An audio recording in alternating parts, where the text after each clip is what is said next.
Hello, नमस्ते, प्रणाम, हर हर महादेव। हम आप सबके भाई दीपक दीपांशु। तो आप सभी को स्वागत है हमारे इस यूट्यूब चैनल में दीपक दीपांशु राइटर ऑफिशियल में। तो वह सब क्वेश्चन बनी हमारा आसान अपन विश्वास वगैरह वाला लोग एकदम ठीक होकर और एकदम ठीक रही, मस्त रही, स्वस्थ रही, आप लोग अपने काम में एकदम व्यस्त रही। तो चलिए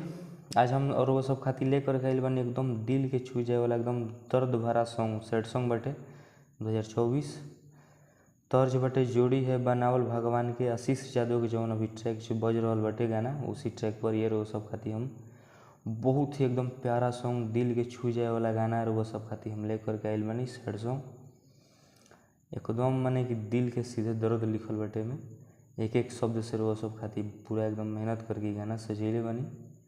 हमारा आशा न पूर्ण विश्वास पे कि रो सबके बेहद एकदम पसंद है या अच्छा लगी तो प्लीज़ रो सब इस चैनल के ज़्यादा से ज़्यादा अपन प्यार आशीर्वाद जरूर देव जा, लाइक शेयर कमेंट्स आप लोग ये गाना के भर देव जा। जे भी भाई अभी तक ले चैनल के सब्सक्राइब नहीं किए पहले प्लीज़ वो सब सब्सक्राइब करके बेल आइकन प्रेस कर लीजिए, हमसे जुड़ी जाए ताकि जो भी वीडियो लेकर गए नोटिफिकेशन आप लोग के पास पहुँचे आप तक, कहें कि आप लोग उस वीडियो को देख सकी जाए। और जे भी भाई के हमसे पर्सनली सॉन्ग लेवे को कि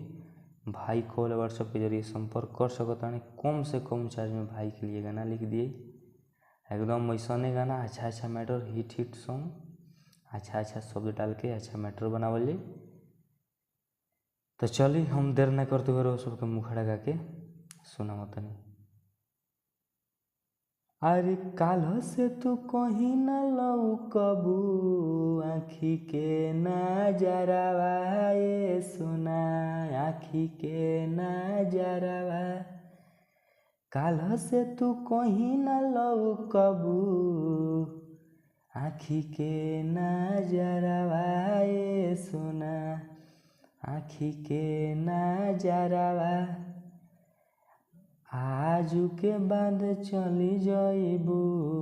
दोसरा के घरवा ये सुना होते भीनु सरवा आजू के बाद चली जाइबू दोसरा के घरवा ये सुना होते भीनु सरवा। हमारे लिखल सैड सॉन्ग रो सब कैसा लगा रो सब कमेंट करके जरूर बतलाइए जा, अच्छा लगी तो प्लीज़ रो सब अपने भाई के भरपूर सारा प्यार आशीर्वाद और इस चैनल के भी अपन प्यार आशीर्वाद जरूर देव जा, कहीं रो सबके प्यार आशीर्वाद के बिना हर प्रकार की जिंदगी अधूरा रहेला। तो रो सब प्लीज़ अपने भाई के अपने छोट भाई के और वह सब अपन भरपूर प्यार आशीर्वाद दी जाए और ये भी भाई के एकदम एगो मुकाम तक पहुँचाई जाए और वो सब कैसे ही एकदम अच्छा मैटर अच्छा सॉन्ग लेकर के आवत रहो और वो सब इस चैनल के ज़्यादा से ज़्यादा सब्सक्राइब करके बेल आइकन प्रेस करके हमसे जुड़ जाएंगे। जे भी भाई के सॉन्ग पर्सनली चाहिए भाई कॉल व्हाट्सएप के जरिए संपर्क कर सकता है, भाई खातिर गाना लिख दिए कम से कम चार्ज में ऐसा अच्छा शब्द डाल के अच्छा मैटर बनावल भाई लोग खातिर एकदम भरपूर हमार मेहनत रही। बस रो सब एक बार अपन सेवा के मौका दी जा रो सबको जरूर सेवा मिली। तो चलिए जे भी भाई के पर्सनल सॉन्ग हो लेवे को ही भाई कॉल और सब जरिए संपर्क कर सकता है, कम से कम चार्ज में भाई खातिर गाना लिख दिए। चलिए नेक्स्ट सॉन्ग के लिए टाटा बाय बाय, जय हिंद, जय भारत, जय हो भोजपुरिया समाज, जय माँ सरस्वती।